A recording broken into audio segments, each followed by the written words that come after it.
তৃণমূলের দাপুটে নেতা, বর্তমান বিধায়ক, প্রাক্তন মন্ত্রী, এই ভোটের মুখে তিনি এবার এক রাশ আক্ষেপ নিয়ে, দলের বিরুদ্ধে এক রাশ অভিমান নিয়ে তিনি কি এবার দল ছেড়ে দিতে পারেন? কেন তিনি দল ছাড়বেন? কি অভিযোগ তার বিরুদ্ধে?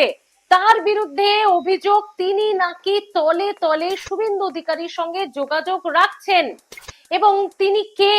তিনি যদি দল ছাড়েন তৃণমূলের কত বড় ক্ষতি হবে, এবং তিনি যেতে যদি পারেন কোন দলে যাবেন, তিনি নিজে এই মারাত্মক অভিযোগের বিরুদ্ধে আক্ষেপ নিয়ে কি বলছেন, আসুন আজকে ভিডিওতে সেটাই জানাবো। শুভেন্দু অধিকারী এটা অনেকবার দাবি করেছেন, তার সঙ্গে তৃণমূলের তাবড় নেতাদের কিছু কয়েকজনের নাকি এখনো খুব ভালো সম্পর্ক, এখনো নাকি তলে তলে তাদের সঙ্গে যোগাযোগ আছে। তাই তিনি জানতে পারেন ওই তৃণমূলে কি হচ্ছে না হচ্ছে সব শুভেন্দুবাবু জানতে পারেন। এটা শুভেন্দুবাবু বেশ কিছুবার দাবি করেছেন। আর এখান থেকেই জল্পনা শুরু, তাহলে এই দাপুটে নেতার সঙ্গেই শুভেন্দুবাবুর যোগাযোগ নেই তো, তিনি সব খবর দেন না তো, হয়তো এমনটা অভিযোগ বা মনে করছেন অনেকেই।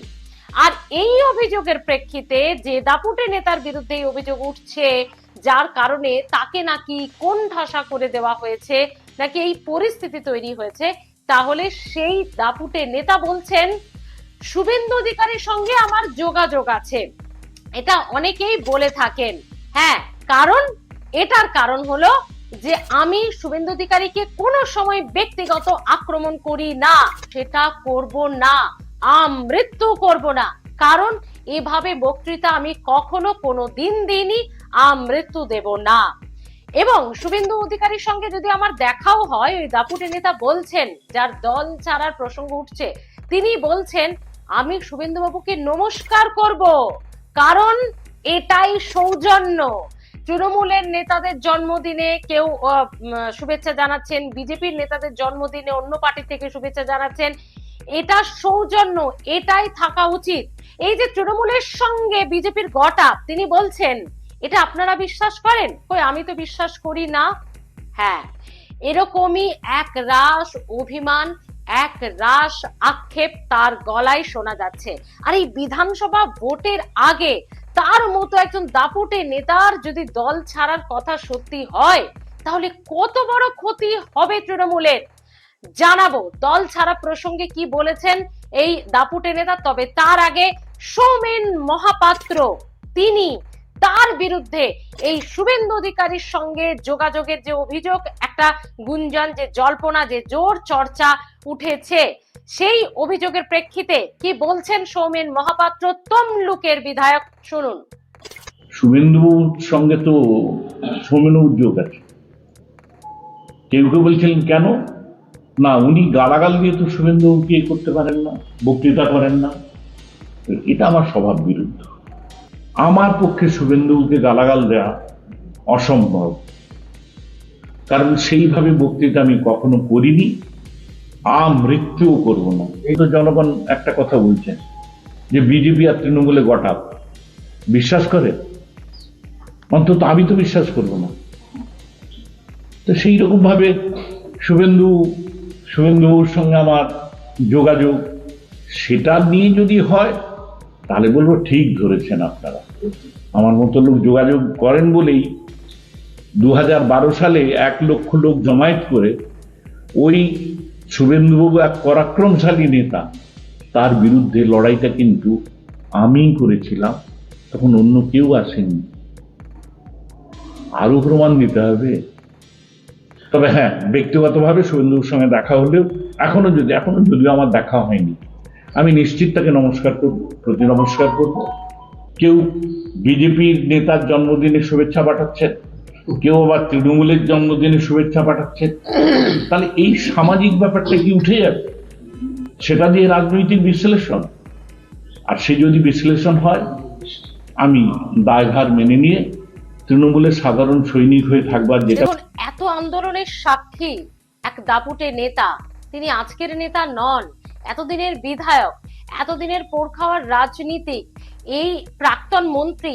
তো এনার বিরুদ্ধে তৃণমূলের অন্দরে এক শ্রেণীর নেতা কর্মীদের যে মারাত্মক অভিযোগ, তা শুনে তিনি বোধহয় সত্যি অভিমান করেছেন, তিনি দুঃখ পেয়েছেন, আঘাতও পেয়েছেন। তাই আক্ষেপের সুর সৌমেন বাবুর গলায় একদম শুরু থেকে শেষ পর্যন্তই ধরা পড়েছে। আর প্রশ্ন হচ্ছে এখানেই, এই যে আক্ষেপটা তিনি করলেন, প্রশ্ন হচ্ছে এখানেই তিনি কি দল ছেড়ে দেবেন?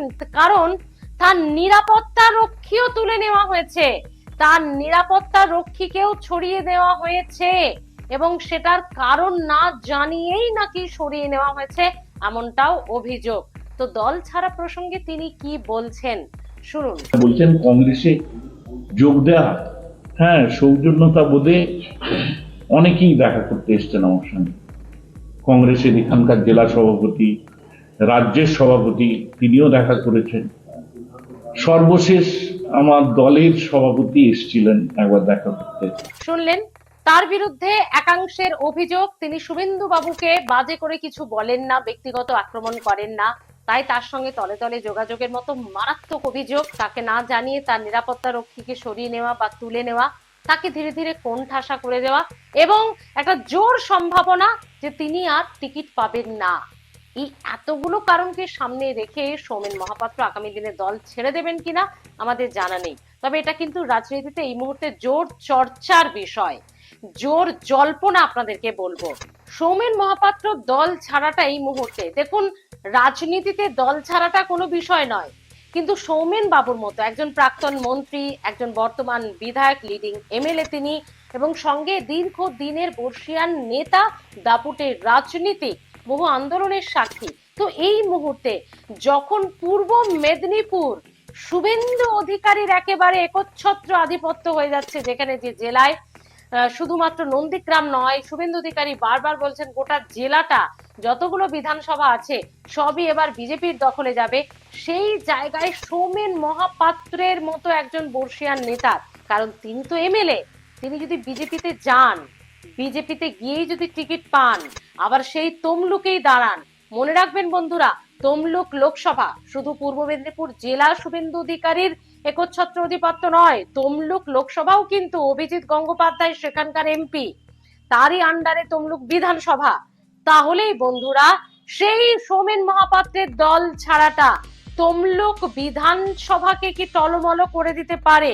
যদিও এই মুহূর্তে তৃণমূলেরই হাতে রয়েছে তমলুক, কিন্তু এটাও মনে রাখতে হবে সৌমেন মহাপাত্রও তৃণমূলে রয়েছেন, নন্দীগ্রামও তৃণমূলের ছিল, তখন সেখানে শুভেন্দু অধিকারী ছিলেন তৃণমূলে, শুভেন্দু অধিকারীও তৃণমূল ছাড়লেন, নন্দীগ্রামও কিন্তু হাতছাড়া হলো তৃণমূলের। ঠিক তেমনই আবার তমলুকও হবে না? তো আপনারা কিভাবে দেখছেন? নাকি পুরো ব্যাপারটাই ম্যানেজ করে নেবে তৃণমূল শীর্ষ নেতৃত্ব? আর ওই বিষয়টা মনে আছে তো, আগামী 15ই মার্চ থেকে স্পিক ইউ বেঙ্গল হয়ে যাচ্ছে আপনাদের প্রিয় চ্যানেলই থাকবে বেঙ্গল ভয়েস, শুধু নামটা ছোট্ট পরিবর্তন, কিন্তু আমরা একইভাবে কাজ করে যাব। আপনারাও ভালোবাসা এবং আশীর্বাদ একইভাবে আমাদের মাথার উপর রাখবেন। ভালো থাকুন।